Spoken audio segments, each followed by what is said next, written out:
Have you ever been in the situation in which you wanted to do so much but you couldn't find the time to do it?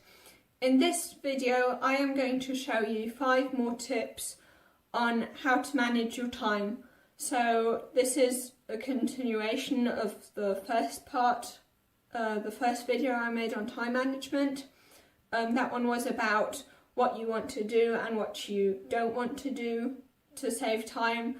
And in this video we are going to mostly talk about in which order you should do certain tasks so that you can save time. Okay, so now that we've talked about how we're going to use your time, which activities you probably will want to do and which ones you want to eliminate, let's talk about in which order you want to do these activities. So the worst should always be the first, meaning that you always want to do the most difficult thing first thing in the morning, because that's the time when you've got the most energy.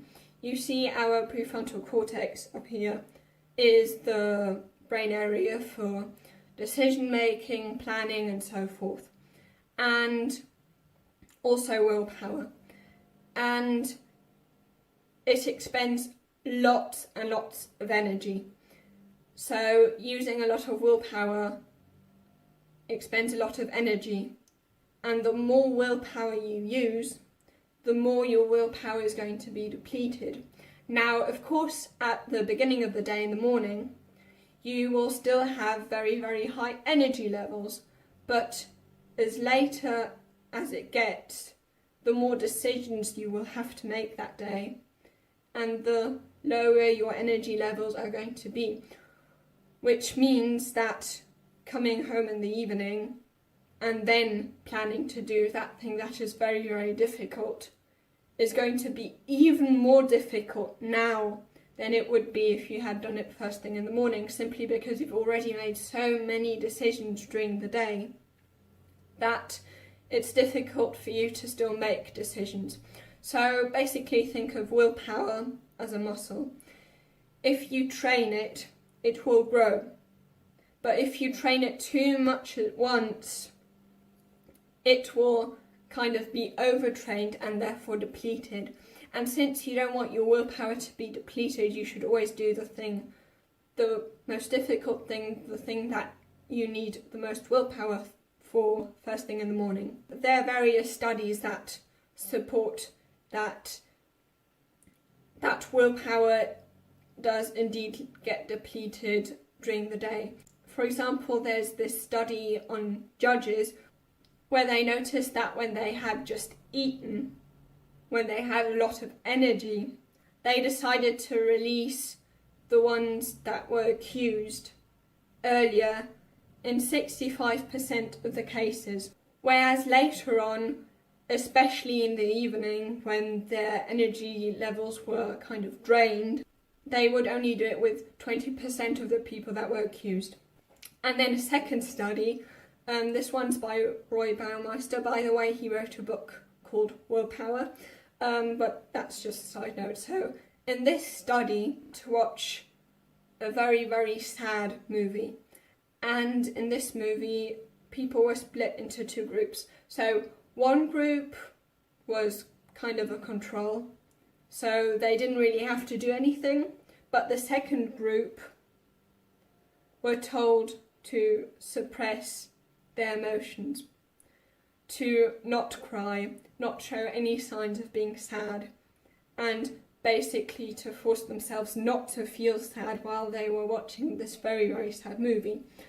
Whereas the other ones, they could cry as much as they wanted to. Then, after they watched this sad movie, they were assigned to use hand grippers as long as possible before, and were told that they should try to not give up as long as possible, to press these as long as possible.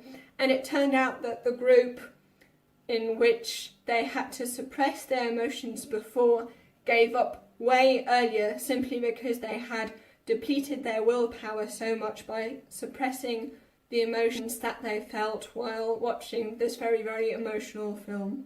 By the way, Mark Twain, for example, said that if you have to eat a frog, then you should eat it first thing in the morning.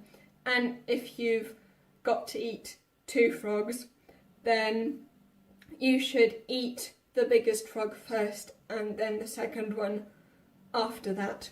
Now, I definitely don't want you to go around eating frogs here, in case any of you had any stupid ideas like that. That would not be a good idea, and I don't want any of you to do that. Please don't do that, that would be so disgusting. But what I'm trying to say here is not that you should eat frogs, but that you should always do the most difficult thing first. The next tip for time management, and also the next tip for seeing in which order you want to do these tasks, would be to use time batching. What that means is basically that you try and do similar tasks all together, because the brain uses up a lot of energy by switching between tasks. By the way, multitasking, no one can really multitask. The percentage of people in our population which can actually multitask are 2%, so I'm pretty sure you are not one of these rare cases that can multitask. Multitasking actually basically is task switching. So task switching, you definitely don't want to do that because it just takes up a lot of energy. That's why you want to use batching, which basically, as I've already said, means doing similar things together. For example, if you have to write an essay, then the next thing you should do after that, if you have to do anything that has to be written, is also write. By the way, when it comes to our brains, creativity and productivity are 2 very, very different things.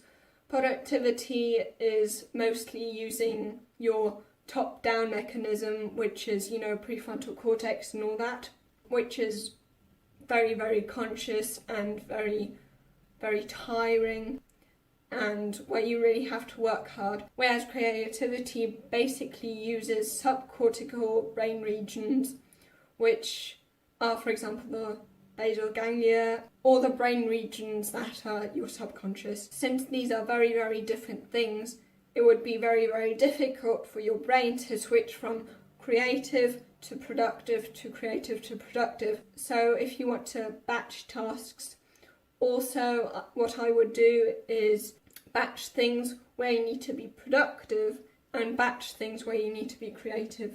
Time management is actually more about saying no to certain things than saying yes to certain things.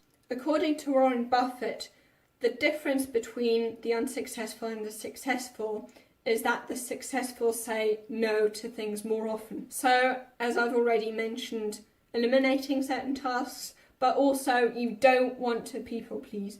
I also have a very, very hard time not trying to please people, and I know that it is for sure more easily said than done. So if you struggle with people pleasing as much as I do, I will link a video on how to stop people pleasing in the description below. And then the last tip would be to use the rule of 3, which basically means that you only want to do 3 things that are really, really important to you a day. Because according to Jim Collins, if you have more than 3 priorities, you have none. Okay, now so to sum up. So let's quickly sum up the 5 tips for time management. So firstly, you want to do the worst thing first. Then you want to batch tasks, especially creative and productive tasks. You want to keep them separate. Don't try to do everything, and use the rule of 3. If you, by the way, want to watch the first part of how you can manage your time more effectively, you can watch this video here.